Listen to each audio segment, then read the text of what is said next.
not. We're live. We just didn't get a ding. Greetings, unsettled souls. Sam I B. Gangi doing political commentary live without a teleprompter, and I guess live without a working dinger.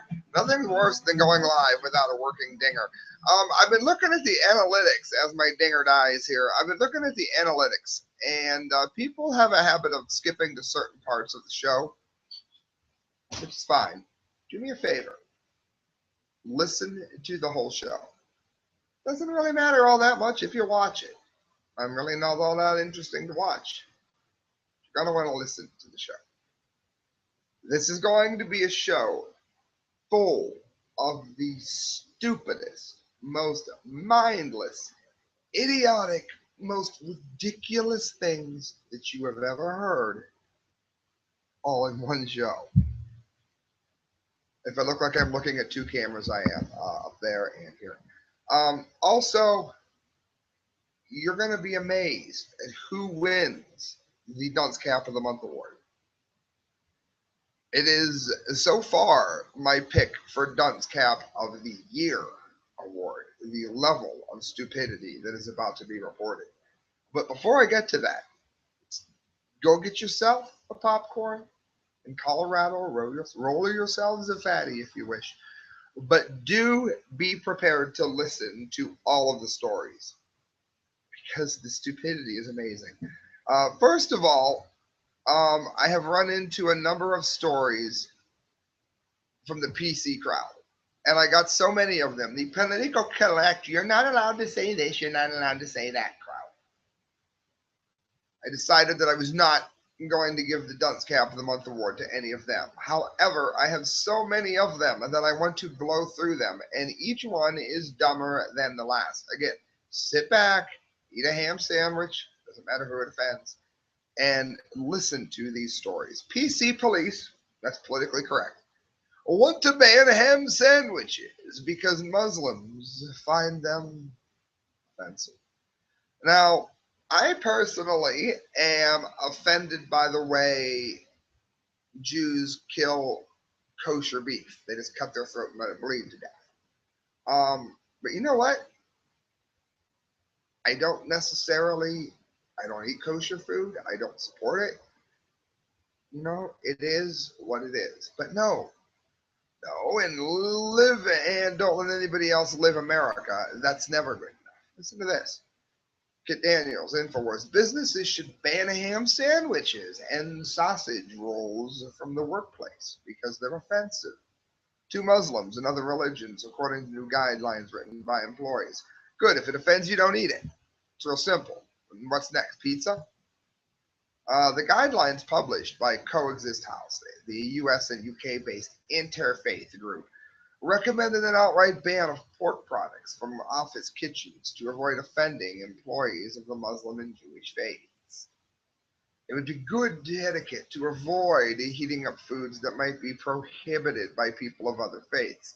Now, it'd be a good idea for people of other faiths to learn to either coexist or go away, because we in this country allow you to not eat ham and pork or whatever. We do not allow you to stop us from eating ham and pork or whatever. That's just common sense. It says don't put kosher or halal or other special foods next to other foods or on the same plate. Hell out of here. What a bunch of moronicness. I made a new word. The guidelines come as both the US and the UK open their borders to a record number of Muslim immigrants. And it all, again, they're wanting us to open up churches, by us I mean Christians, to Muslims to worship Allah, and yet they certainly don't do the same for us, do they? No, of course they don't, but that's to be expected here. Moving on to campusreform.org, and we get dumber as we go, so do not go away. Portland State Course aims to make whiteness strange. Or what if I was to say, well, we're gonna make blackness strange? Well, sound awful racist, and I never say it other than an analogy because it's stupid. But it's okay if you do it the other way around. It doesn't make any sense to me. It sounds racist no matter how you do it. According to a Portland State University professor, Rachel Saunders' white privilege course, of which there is none, whiteness must be dismantled if racial justice is to ever be achieved. The course description states that, quote, whiteness is the linchpin of structures of racial meaning and racial inequality in the United States, and claims that to preserve whiteness is to preserve racial injustice. This has to be one of the most boneheaded things I've ever heard. Students taking the course will endeavor to make whiteness strange. In order to make whiteness strange, the description says that students must integrate whiteness as an unstable legal, political, social, and cultural construction. Let me tell you something. I'm Mexican in me, but I guess a lot of people would consider me a white guy. How that is when my grandmother was Mexican, I don't know, but they would say it. All right, fine, I'm a white guy. I'm such a white guy. I've never seen any great benefit from being a white guy. If anything, I have seen the country to be equally unproductive to people of all races. I have watched the country die for everyone. And when I graduated in '91, don't tell me things were great in the '90s. Things were not great in the '90s unless you lucked into being in the internet. Um, there's never been any opportunity in this country that I've ever seen, and I don't care what color you are. This is division. This is divide and conquer, because the real enemy here isn't a color; it's a government. The course readings and concepts are drawn in part from the field of critical race theory, according to Harvard University. Critical race theory combines progressive political struggles for racial justice with critiques of the conventional legal and scholarly norms, which are themselves, it says, viewed as part of the illegitimate hierarchies that need to be changed.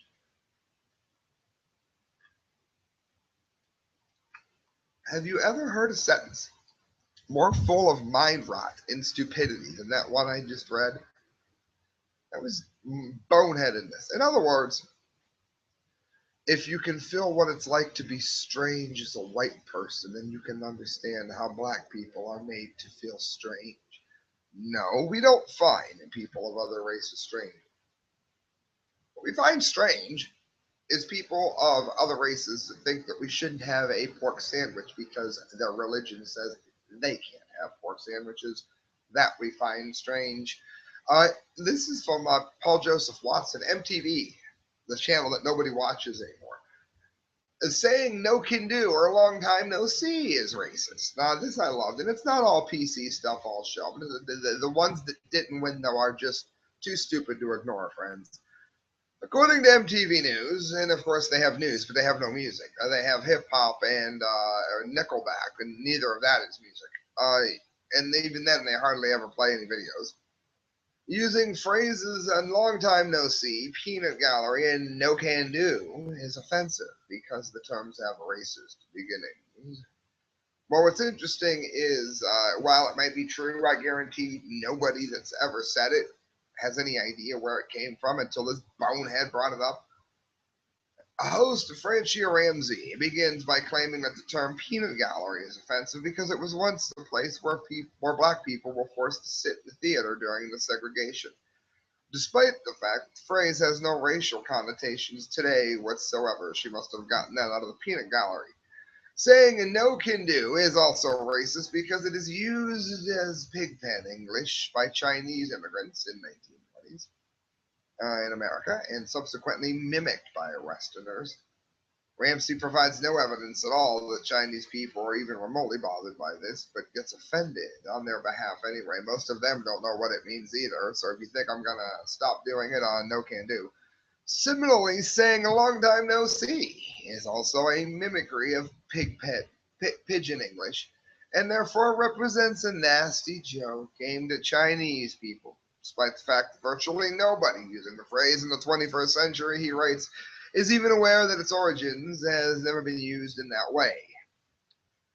Well, long time no see. I mean, I guess I should look it up. Huh? Sold down the river is also politically incorrect because of its association with slavery, while hip hip hooray is offensive due to similar phrase being used by the Nazis. While I'm not allowed to say that saying was sold down the river, I guess if you do, you'll be saying hip hip hooray. Using the word gypped can mean being cheated or swindled, but it's also racist because of its association with the Romani people. Referring to them as gypsies is a racial slur, which opposes the Romani people. Well, I guess that means they kind of got gypped. Ramsey also asserts that laws have been passed to target gypsies, despite the fact that authorities routinely fail to enforce the laws.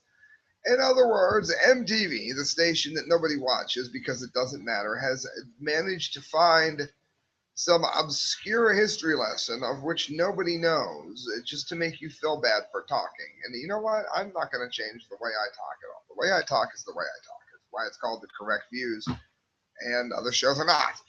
Kid Daniels, PrisonPlanet.com, MTV, the also useless station, again, says you're a sexist if you hate selfies. Now, I don't have so much of a problem with selfies as I do the name. Selfie. Oh, selfie. That makes me want to kick a kitten through a house fan just hearing the word. I swear, I could shake a baby when I hear that word. MTV now claims that selfie shaming is sexist after Arizona State sorority girls were mocked by Major League Baseball announcers last week for taking selfies instead of watching the game. MTV produced a video claiming the announcers' rant against selfies was linked to misogyny. Good, get the hell out of the stadium then. Meanwhile, Christelle is not on her phone at the baseball game. Why? Because she hates selfies? No, and let me tell you, I wish Christelle was up here. I told her she should stay for this one. When you get good seats to a baseball game,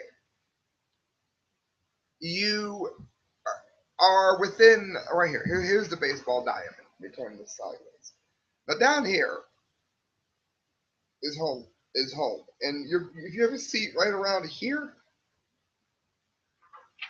foul balls are going to come at you like death missiles. There is a reason the Cleveland Indian Stadium is so close to the Cleveland Clinic Hospital, because idiots with selfies are probably getting blasted like ducks in hunting season. For one thing, and that being the big one, not to mention you're missing the game to get a selfie, you're going to get blasted and you're going to go to the hospital.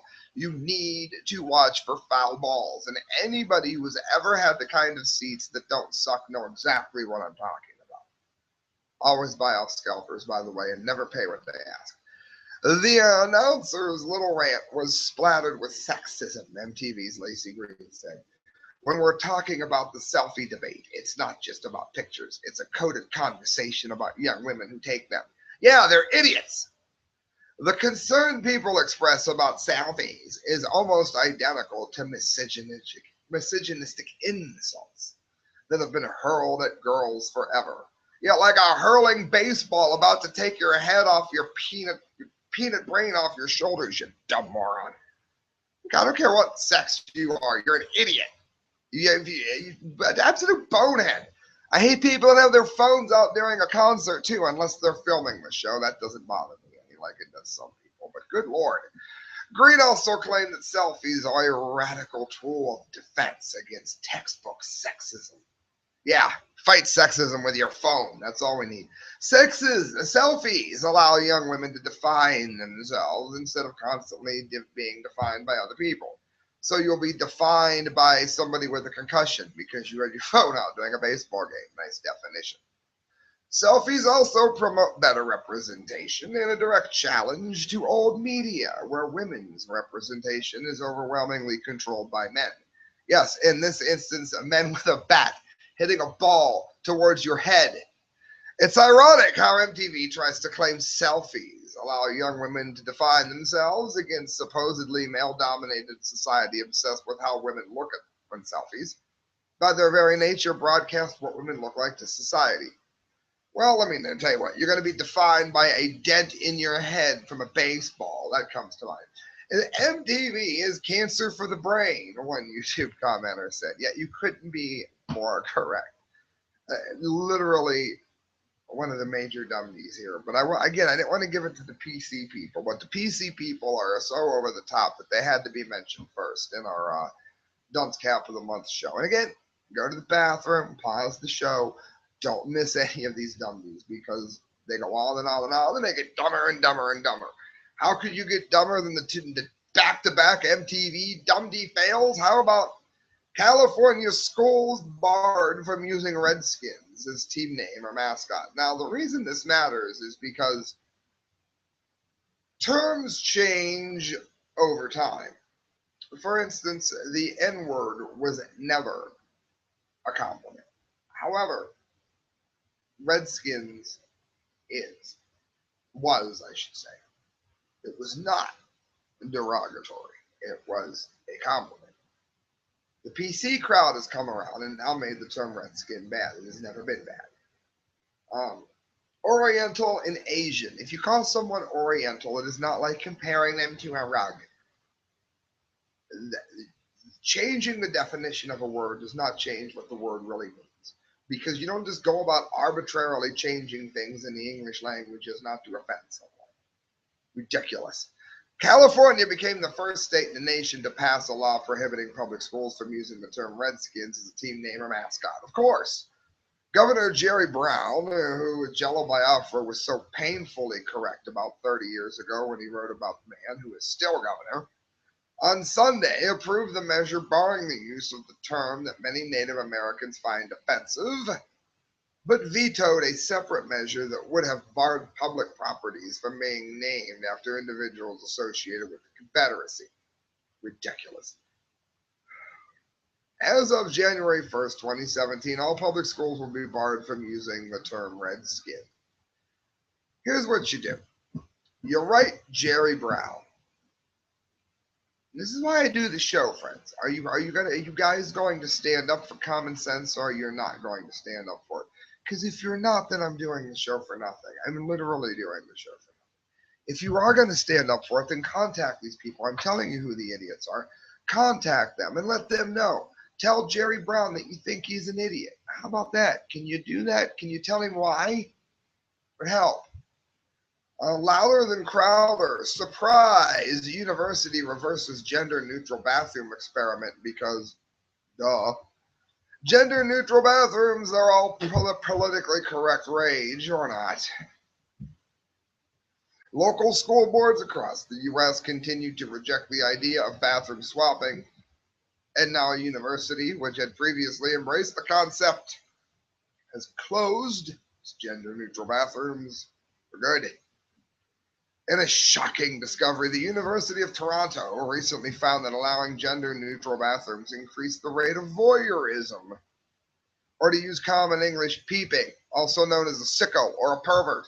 So finally, the University of Toronto gets a Dundee of the Day mention for even trying this stupid-ass idea, but they don't win the Dunce Cap of the Month award since they were smart enough to revoke it.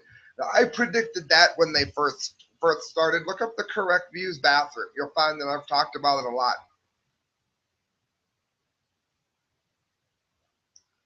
Also, excuse me as I gulp this here.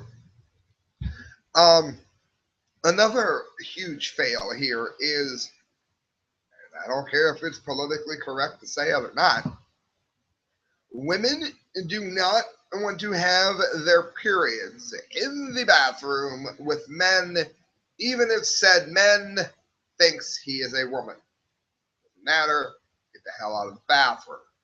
Paul Joseph Watson, PrisonPlanet.com, CNN opinion piece. Shame people for saying he and she. That's right. Now, CNN has published an opinion piece by Columbia University John McWhorter, which argues that people should be publicly shamed for using the pronoun he and she, and that society should push for the gender-neutral ZE, to replace them. See it right there on Fact Cam. McWhorter, who is a linguistics professor, argues that binary conceptions of gender are unnecessarily rigid and don't correspond to the self-image of a great many people. Let me tell you why. We don't give a damn what their self-image is. We care whether or not they have 5 limbs or not. The answer is to compel society-wide acceptance of the term Z in favor of he or she. Publicly shaming those who refuse to conform. Well, that would be me. If Anglophones are to accept new pronouns for new times, two things will be necessary. For example, the truth that one thing that helps people change is the pronoun using to shame them. You know what? I'm not going to be shamed. I'm going to say he and she. I'm not going to say Z, and you can go to hell. How about that? McWhorter. And if you want to write them, that is McWhorter. He argues that rigidly sticking to he and she is insulting to many. Good, let them be insulted. I don't care. They're either he or she. How many limbs do you have? And I'll tell you which that is. Despite the fact that it is only insulting to a tiny minority, it's used as an echo chamber. And again, this is what I'm saying you have to do. You have to go ahead and you have to refuse to do these things, and you have to mock the people doing it in the way that I'm doing now. Otherwise, it's never going to get any better. I don't give a damn about gender sensitivity. You're either a man or a woman, whether you like it or not. Man up. I picked that phrase on purpose. Did you catch that? Feminist wants to censor the word too. It's T-O-O because it's sexist. Well, I'd like to censor it because I never remember to type it right. It's always right in my head. I just type faster than I think. I always remember it. I just never type it. Paul Joseph Watson, he has the best articles so far. The feminist writing for the Huffington Post is called for people to self-censor when they use the word to because it puts pressure on women to be perfect in the eyes of society and is sexist. Cameron Schaefer, absolute boneheaded bimbo who describes herself as a devout feminist, I describe her as bimbo, has succeeded in penning one of the most cringe-worthy, whiny, first world problem articles that you're ever likely to read. Listen to this bonehead. There is no proper way for a woman to cut her hair, let alone do anything right in this world. There seems to be an unobtainable 1 millimeter wide mark of perfection, and none of us can reach it. Everything is to this or to that. We see it every day in the tabloids, for example. One day a female celebrity is too revealing, and the next day she is too matronly. In my experience, I hear too thrown around about women too much. And of course, she says that's never the point with men. Well, I can disprove that pretty quickly. Donald Trump is always said to be too outspoken. Rush Limbaugh is always said to be too rude. Alex Jones is always said to be loud. And you, my dear, are too dumb to take up any more time on my show. You friends that would like to go ahead and write this idiot, you can find her, I'm sure, on Twitter and other places where people whine. Cameron Schaefer, Schaeffer,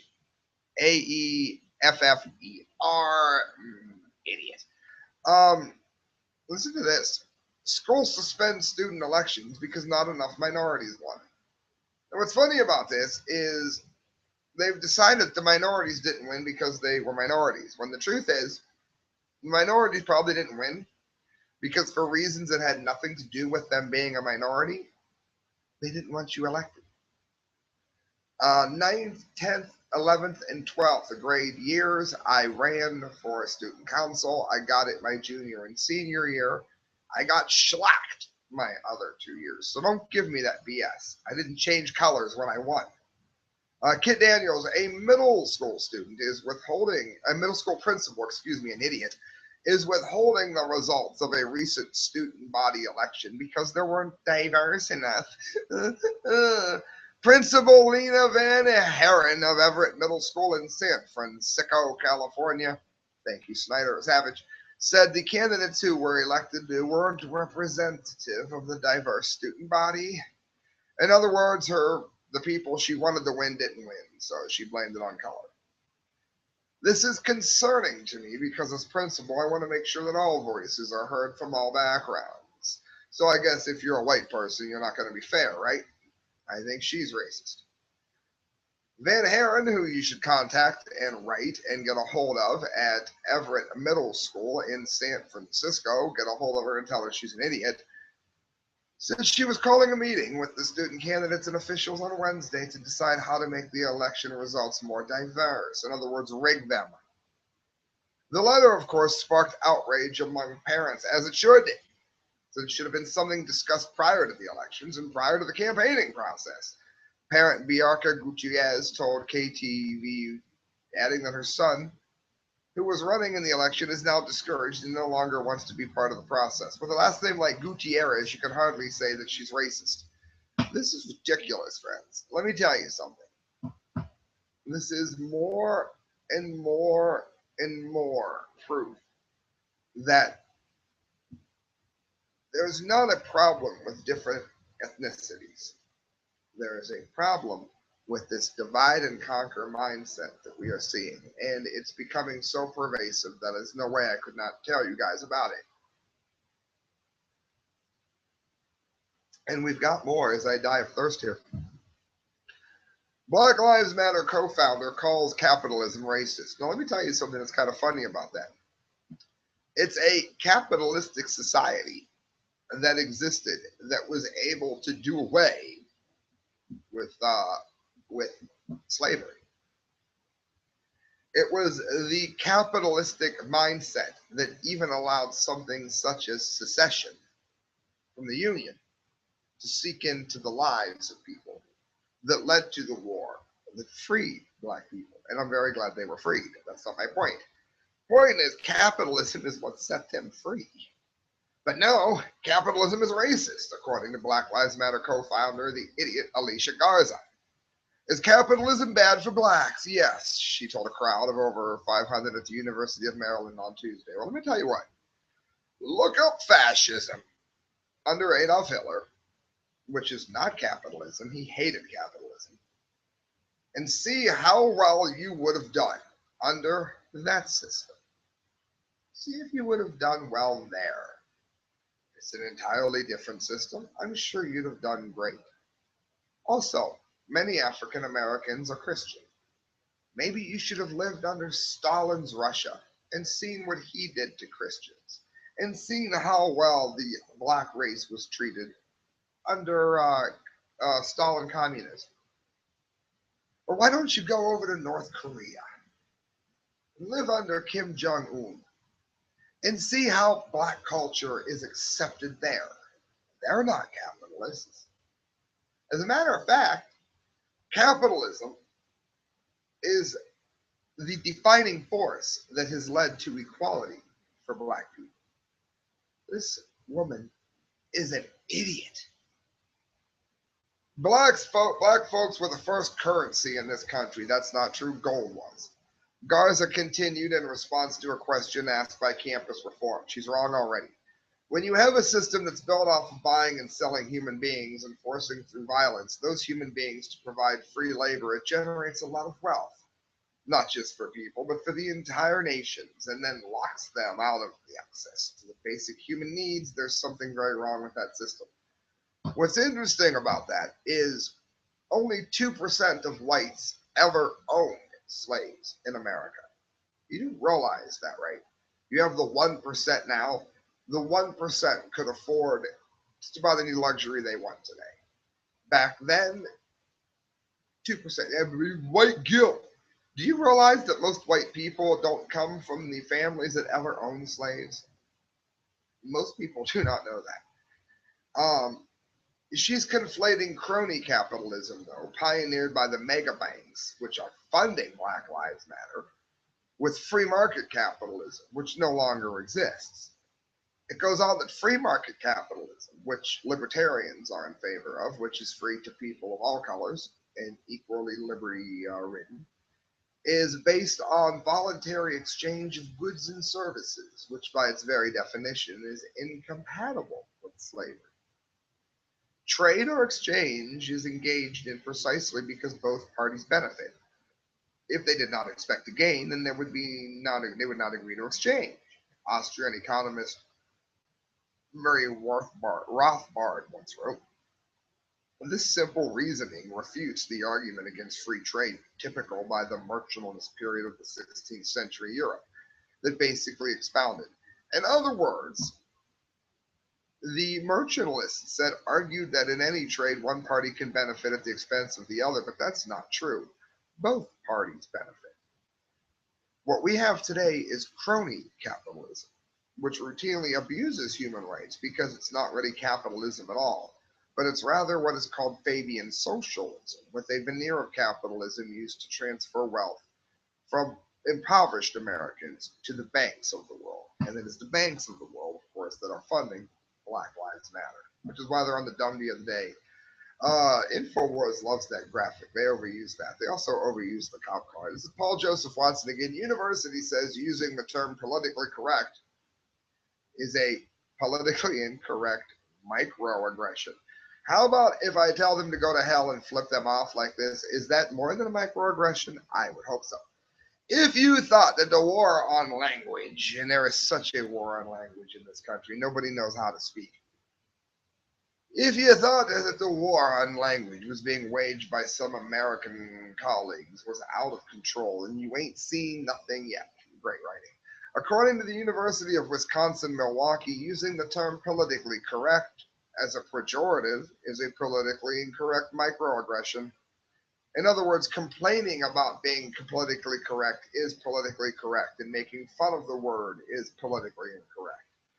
You also can't say lame, retarded, thug, illegal alien, crazy, welfare queen, or trash, even though all of them can be used at any time you want on the comment line of the show, and I want to ban absolute stupidity. So make sure you let them know here at the Just Words, University of Wisconsin-Milwaukee. Make sure contact them. Let them know you heard about it on the correct views and that they're idiots. Moving on, Alan Salazar, band students suspend over racist fruit basket gift. Did you even know there was a such thing as a racist fruit basket? I did not.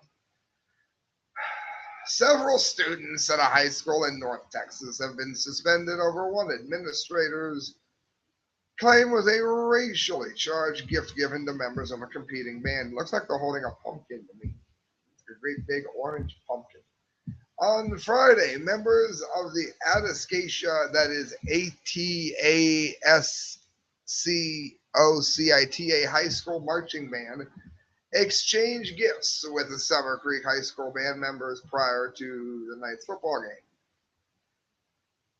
Their gift contained candy and fruits such as small watermelons, coconut and pineapple, and watermelon gum, and was packaged in a plastic decorated jack-o'-lantern.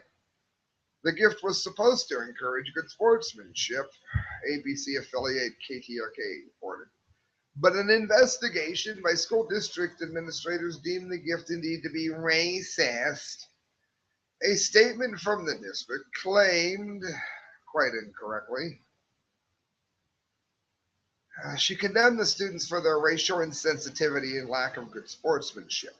It's a tradition for student representatives of competing schools to exchange gifts on the field at varsity football games, the district wrote in a statement. Today, school administrators conducted an investigation and after considering the totality of circumstances determined that the gift was inappropriate and lacked good sportsmanship. We won't tolerate it. It's insensitive. Racially insensitive. The students, however, say there was nothing racist about the gift, and since they never even considered racial motivations. We didn't do anything wrong, one flautist told KTRK. We wouldn't do that because we know better than that. Our parents raised us better. In other words, they accidentally bought watermelon, and because watermelon was in it, it was deemed racist. They probably had a sale on gum, and somebody just grabbed a bunch of it and stuck it in. That's why it gets the dumb deal of the day. Now, friends, I said my grandmother was Mexican. This doesn't bother me in the least. It's stupidity if it bothers you. Let me know if it bothers you, and I'll mention you on the next Dunce Capital Month Award. School bands Hispanic students a racist mariachi Halloween costume. The boy wearing it was Hispanic. A Hispanic high school student was banned from wearing his mariachi Halloween costume to school because it's very offensive to Latin Americans. Why would it be offensive? They created the music. That's like saying wearing black and white makeup is offensive to white people because of Kiss. It doesn't make any sense. Joshua Sewernyk, Sewernyk, who attends St. Thomas Aquinas Secondary School in Brampton, Ontario. So please contact St. Thomas Aquinas Secondary School in Brampton, Ontario, and let them know that they're idiots. sent a photo of his costume to school officials to ask if he was allowed to wear it, to which the official said no. Sorry, that costume will not be approved because it's very offensive, the school official told him. When Cerniak claimed mariachi as part of his Colombian culture, the school told him that culture was not a costume and to not fail to participate in the Halloween fun if you can't accept the rules.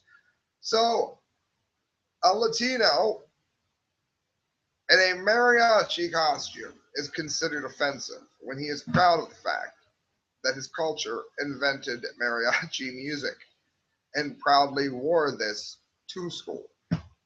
This is barring a person from their own culture now. And that's why I've been talking about the PC thing for a moment. They'll take away your right to speak about other cultures, and then they will remove your culture as well. And here's where they're doing it to white people as well. PC police labeled Thomas Jefferson statue racist and sexist. Kit Daniels. Leftist activists are calling for the removal of a Thomas Jefferson statue because they claim it's racist and sexist.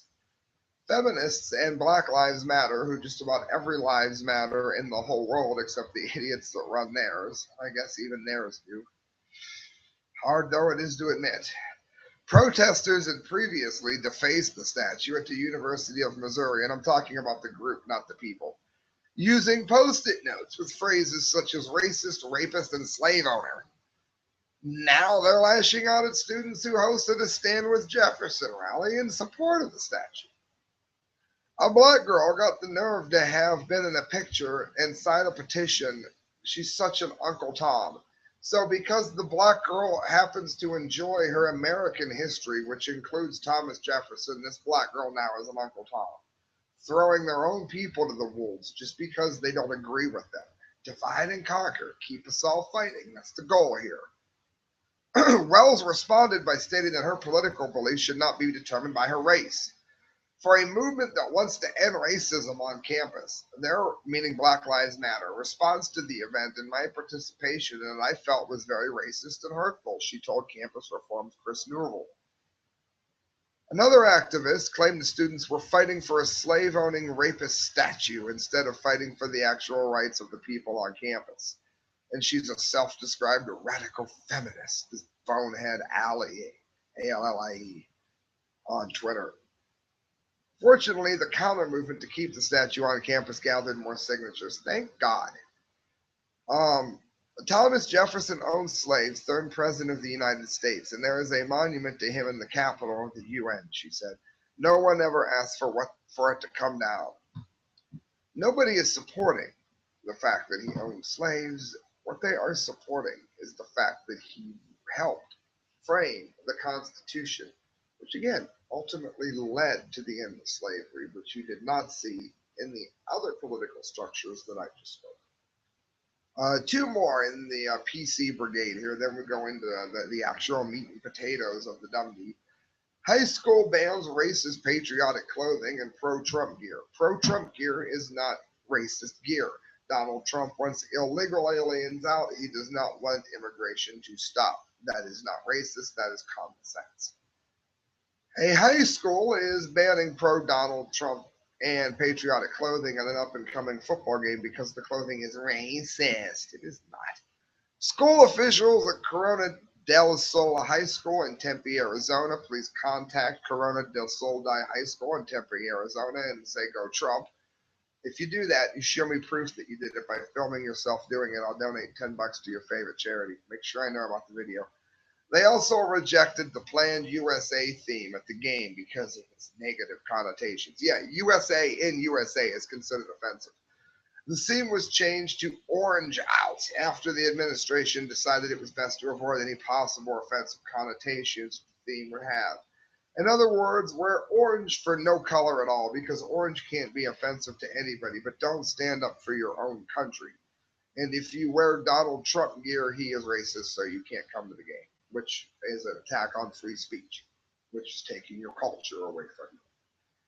The tweet was quickly deleted, but the newspaper later said students who had a problem with the policy needed to grow up.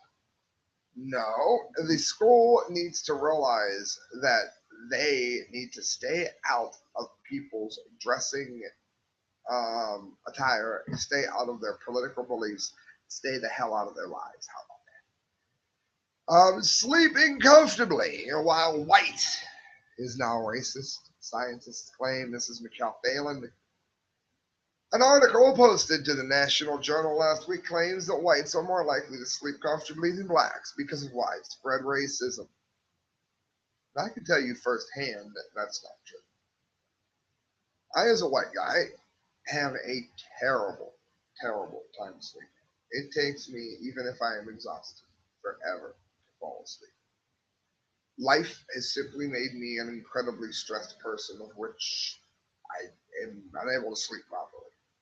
I take melatonin to sleep, and it is caused by things like, oh, I don't know, there being no upward mobility in the country that I'm in. How about that for one thing? Things get to people no matter what color they are. And this is another stupid, rootless, boneheaded story because blacks and whites have the same opportunity in this country for advancement. That is to say, none. Entitled The Black-White Sleep Gap, an Unexpected Challenge in the Quest for Racial Justice, the article cites several studies which state that black Americans experience less slow-wave sleep than other races. Utter bullshit. Generally, people are thought to spend 20% of their night in low-wave sleep. In the study, white participants hit the mark. Author Brian Resnick writes, black participants, however, spend only about 15% of their night in slow-wave sleep. This is the dumbest thing that I have ever seen in the world. For one thing, it says that people, one of the reasons might be is that it says black people tend to live in neighborhoods that are more likely to experience high levels of noise. This is racist sleeping. Wake up. No pun intended. Wake up, people. Anybody that would listen to something like that and consider it to be real has a level of stupidity that I cannot even imagine or fathom. Your sleep has nothing to do with your race or whether, I guarantee a white person that gets abused is not going to be any better off than a black person that gets abused. Ridiculous. Absolutely ridiculous.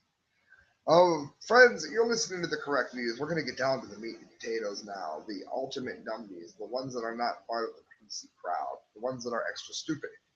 And it's brought to you by Mike McLaughlin, MacLaughLin. You can find him on Facebook.com. He does political rants. He does commentary. He does horror stories, short stories. He finished a vampire novel.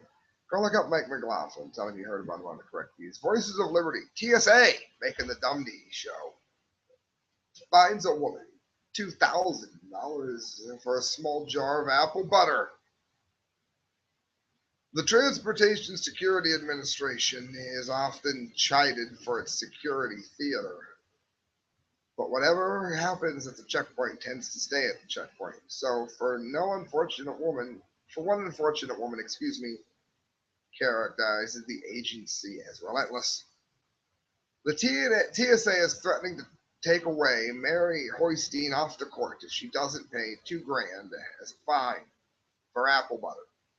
More specifically, trying to take apple butter through a checkpoint twice at the Charlotte, North Carolina airport from the weakest paper. Hoystein didn't think that the near solid spread counted as a liquid subject to the TSA's 3-ounce limit. So she tried to take her jar through 2 different TSA lines, a decision the TSA claims indicate her intent to break the rules. In a separate incident, acting director of the Federal Security, Sean Simmons' daughter, was escorted to the TSA pre-checkpoint without any documentation or identification at all. In other words, if you're part of the TSA's little papers, please scheme, and then you can just walk right through. But if you try to bring apple butter on, you'll get fined $2,000 if you're not part of the little Sig Heil party, as it were. Listen to this. EAG News, high school football player penalized for pointing to the sky after a touchdown. More attack on religion and Christianity. This is Mexico, New York. Mexico high school quarterback Dante Toro believes it's God who gives him his strength and abilities to be successful on the football field, and he would be completely correct. The junior team leader often points skyward after big plays as a tribute to the Almighty, and his 73-yard run for a touchdown against Vernon Verona show October 17th was no exception, the Syracuse.com reports. The solemn celebration, however, apparently didn't sit well with one referee who flagged the team for unsportsmanlike conduct and assessed a 15-yard penalty that ultimately cost the team the game. In other words, he got cheated out of it because he was a Christian. I was trying to give glory to God, Toro told the news site. I didn't feel like I did anything wrong or anything that would merit unsportsmanlike conduct. Toro appeared on Fox News and Fox and Friends with his father Gino Toro last Thursday to discuss the incident. The pointing up to God is a kind of international symbol of giving praise to Jesus, and that was all that I was trying to do, Toro said. He wanted to do something at that moment to take credit away from himself and give glory to God, Gino added. God gives us the ability and the talent. As Christians, we want to be sure that we give that back immediately. Mexico coach T. Barbaroto told Fox News that he thinks the ref made the wrong call. In the end, Mexico lost 33-31 in the regular season finale. Then he tried to explain to the referee that he threw the flag and the head referee, but then he just said it's taunting. How is praising God taunting? So, the Mohawk Valley chapter of certified football officials refused to discuss it with the media. Do you like my show? Do you? Do you see me doing all this work here? Do me a favor. Do something for me. Contact the Mohawk Valley chapter of certified football officials and let them know that you don't tolerate this kind of attack on Christianity and free speech. That you won't have it. Otherwise, I'm doing the show for nothing. And in case you can't tell by looking at me, friends, I worked all day. I'm kind of tired. So do me a favor. Make sure I'm not doing it for nothing, okay? When you do it, leave me a comment so I know what happened. RT, 50-ton question. Who got U.S. ammo intended for anti-ISIS Arabs? In other words, the country, America, your tax dollars, gave 50-ton worth of weapons to our allies. You can call them that. To fight ISIS. But the allies didn't get it. So now they're just assuming it went to someone peaceful. Listen to this. This is real, by the way. I'm not making this up. Arab rebels in northern Syria say they have received none of the ammunition airdropped by the U.S. The supplies appear to have ended up in the Kurdish fighters, whose anti-offensive stalled following the protests from U.S. ally Turkey. So they either deliberately gave them to the Kurds or they lost it and they're lying and saying the Kurds got it instead of admitting that ISIS got it. One of the two. The Pentagon said that the shipment dropped by U.S. airplanes on October 11th was intended for the Syrian Democratic Forces, which is an alliance of Arabs and Kurds several thousand strong intent on attacking the Islamic State, the capital of Raqqa. The group's existence was announced just hours before the first airdrop. The newly minted coalition consists of Al-Sanadib Arab Tribunal Militia, a Christian group dubbed the Assyrian Military Council, and the Burkhan al-Farats, which means the Euphrates volcano. And that's a joint Kurdish Arab group on the Raqqa front, as well as formidable Kurdish YPG militia, which outnumbers all other forces 4-1, according to the Washington Post. However, no Arab units have received any of the ammunition so far, Bandar al-Humandi, head of the Al-Sanadad militia, told a McClatchy reporter by phone Tuesday. We got nothing, and it's not clear if we will, he said. Maybe, how's that, 50 tons of weapons? Maybe our partners, the Kurds, did, adds his father, Sheikh Hamili Daham al-Hadi, head of the Shamar tribe. I don't know where they went. The commander of Thuwar al-Raqqa, an Arab unit that is part of the Burkhan al-Farad, told the Washington Post. There are also front lines in the Hassak, so maybe the ammunition was used there. Maybe. Yeah, you're happy that your tax dollars are being used to drop weaponry and maybe your allies got it. Or maybe the enemy got it. Or maybe the enemy is going to steal it because the wrong ally got it and couldn't fortify themselves. And those 50 tons of weapons will be used to kill your sons and daughters as they are sent there. Maybe that'll happen. Maybe. Department of Justice claims that Apple should be forced to decrypt iPhones because Apple, not customers, own the iOS, the operating system. In other words, I'm going to zip right through this Tim Cushing tech dirt. Apple is supposed to give the Department of Justice Apple's encryption to be able to spy on everybody that buys an Apple phone. That's the most ridiculous thing I've ever heard. The Department of Justice has filed its response to Apple's claims that unlocking an iPhone 5 would be unduly burdensome. This ongoing dispute over an All Writs Act order, the act itself dates back to 1789, is also an ongoing dispute over the use of encryption by default on Apple phones running iOS 8 or higher. Basically, they're trying to say, wait, we won't spy on the people because the people own the phone, but we'll spy on the people because they don't own the operating system on the phone. That's your Department of Justice. That's what they're in favor of. They're in favor of spying on you. They're in favor of blackmailing you. They're in favor of getting you hacked. Any combination of those things, that's liberty at work, friends. Scroll bans 21 gun salute honoring veterans, claiming it violates legal guns. Now I'm going to read you a bit of the article from Alan Salazar, but I definitely also want you to know that there is a comment here at the end of this that is so intelligent that I want to read a huge section of it. A school in Iowa is banning a time-honored tradition memorializing veterans who served the country with their lives. Administrators at Belle Plaine High School in Belle Plaine get a hold of the administrators at BELLE Plaine PLAINE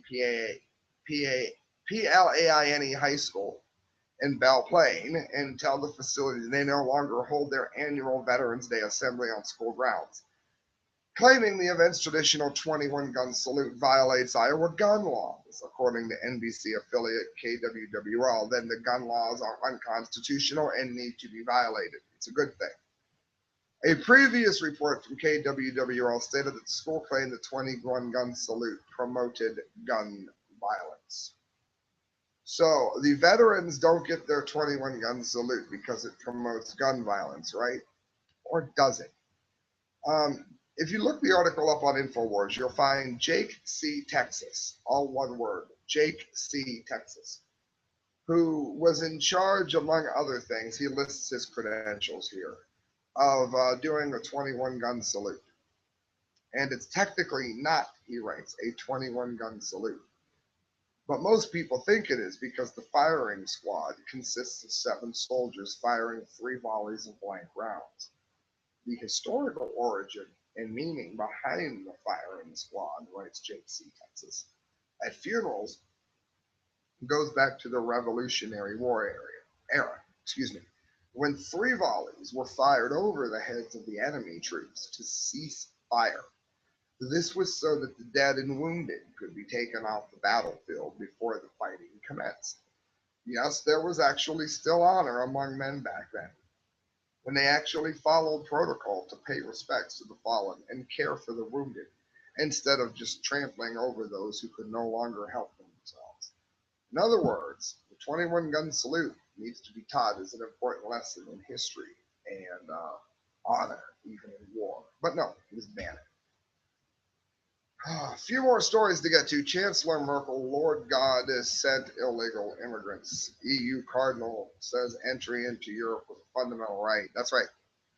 The immigrant crisis, the migrant crisis, gives me a headache to even say it, was not caused by bad policy.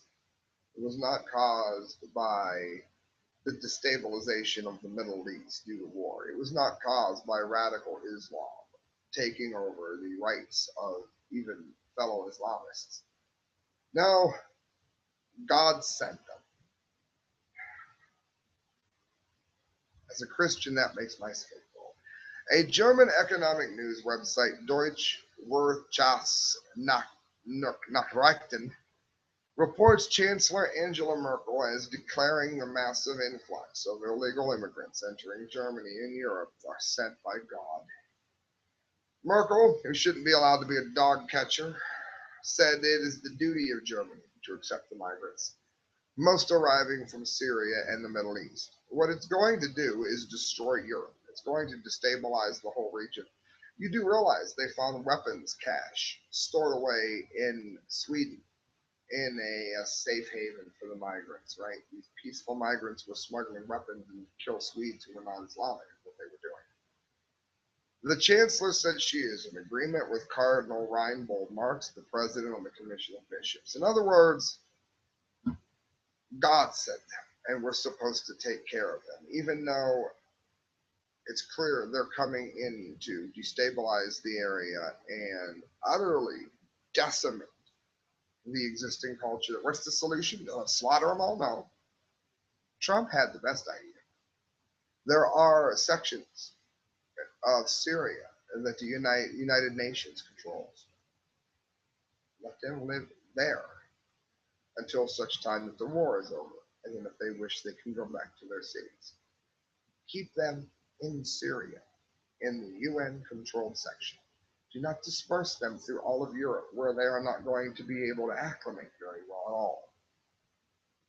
Moving on, 5 plus 5 plus 5 equals 15. That is wrong, according to Common Core. Now, look up Sam DeGangi Common Core correct views. You'll see I've reported on this often. A Common Core math assignment posted online last week is causing outrage, as it should, among parents who say that their child was penalized for correctly answering a question. Look at this photo. You can see it right here on Fact Cam. A photo of the math quiz uploaded to IMGAR shows how an unknown third grade student received negative marks after allegedly failing to properly articulate how he correctly solved 5 times 3. The first question asked the student to use repeated addition to solve 5 times 3. The student answers 5 plus 5 plus 5 equals 15, but is marked incorrect, notes the Daily Mail. Instead, the teacher writes the correct answer should have been 3 plus 3 plus 3 plus 3 plus 3 equals 15. How does an idiot like this become a teacher? And how would any teacher that isn't an idiot ever allow this to come into their school? How would any principal, how would any administrator? The assignment's second question, which similarly asks the student to use repeated addition to solve 4 times 6, is also marked wrong despite being correct.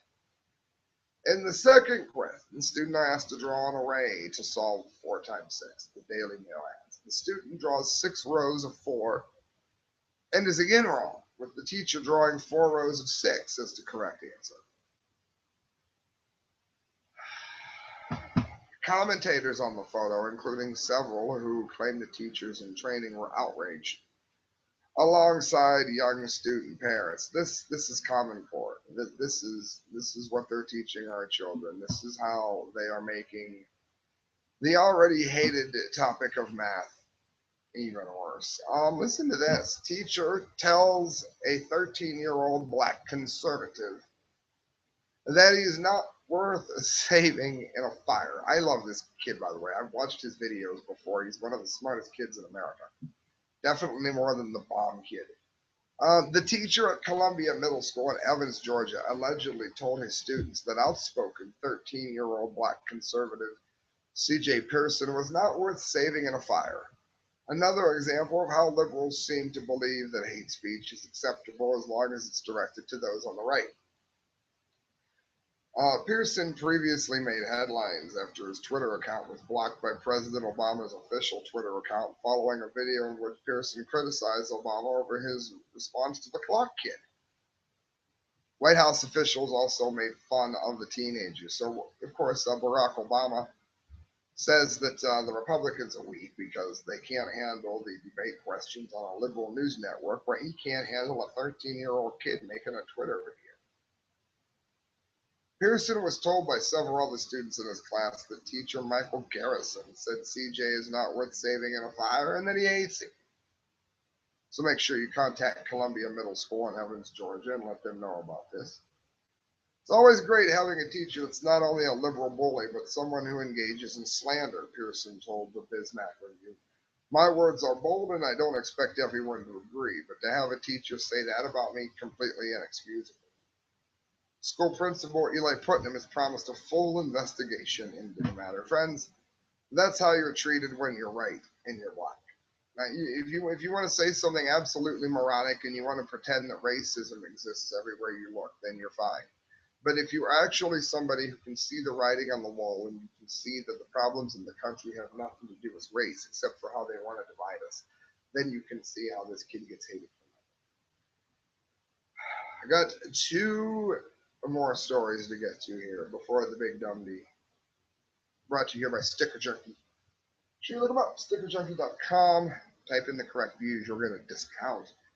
Paranoid professor quits the UT after university allows a concealed carry. In other words, he feels perfectly okay with the fact that a madman could bring a gun into a school and start shooting it up and there'll be nobody to protect them. But he's not comfortable with students having guns because he thinks one of them will get a bad grade and pull the gun out. Well, if that was the case, there would be other students armed to protect you. If he was going to shoot you, he would shoot you whether or not he was allowed to carry the gun or not. Going to shoot you, he's going to break the rule and bring the gun in. I don't know how he became professor. To me, this empty tea bottle is smarter than he is. A University of Texas professor is quitting and moving from Austin to Australia. Good riddance. Following the university's decision to allow students to carry concealed handguns on campus. Economics professor emeritus idiot Daniel Hammermesh claims that with a huge group of students, my perception is that the risk of a disgruntled student might bring a gun into the classroom and start shooting at me could be substantially enhanced by a concealed carry law. Yeah, because we all know that the average shooter that's going to go in and shoot a teacher is not going to bring the gun to school to shoot the teacher if he's not allowed to have the gun, of course. Yeah, that's going to happen. See, I told you we had dumb D's, didn't I? Appearing on Fox News, the professor complained that under the age of 25, guys' brains are not fully formed, and he said he now fears for his own safety. I don't think at his age, his brain is fully formed. Whether or not you are allowed to carry a gun to school is not going to have any bearing on whether or not a student shoots a teacher at school. The two are absolutely unrelated for the reason that I just spelled out. I would yell if I had more energy, friends, but I've been talking over an hour and I've got two stories to get to. The runner-up for the Dunce Cap of the Month award show. There's been 28 stories here. This is number 27. New York Post. Cops find a man who said he was too stoned, surrounded by Doritos. Youngstown, Ohio. This is amazing. Police in Ohio say they were called to a house by a man who complained he had gotten too high smoking marijuana. The Youngstown Vindicator reports that Austin Township Police on Friday found the 22-year-old man curled in a fetal position on the floor, groaning and surrounded by snacks that included Doritos, goldfish crackers, and Chips Ahoy cookies. Goes on to the newspaper, reports that the man told officers he couldn't feel his hands. Officers found a glass jar of marijuana and paraphernalia in the man's car after he gave them the keys. The man refused medical treatment and so far has not been charged with crime. Friends, how such stupidity can even exist, I will never know. But it's not as dumb as this. The winner of the Dunce Cap of the Month award. Oh yes, here's our Dumdy music.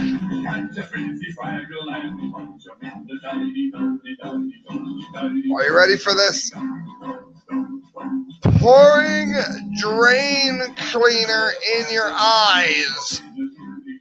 The next trendy social justice movement? Dumdy. Look at this. Not supporting people who want to blind themselves is now bigoted and intolerant. When Jewel Shipping, who is a mad woman, we're all mad here, had a psychologist pour drain cleaner in her eyes to blind her, the psychologist did this.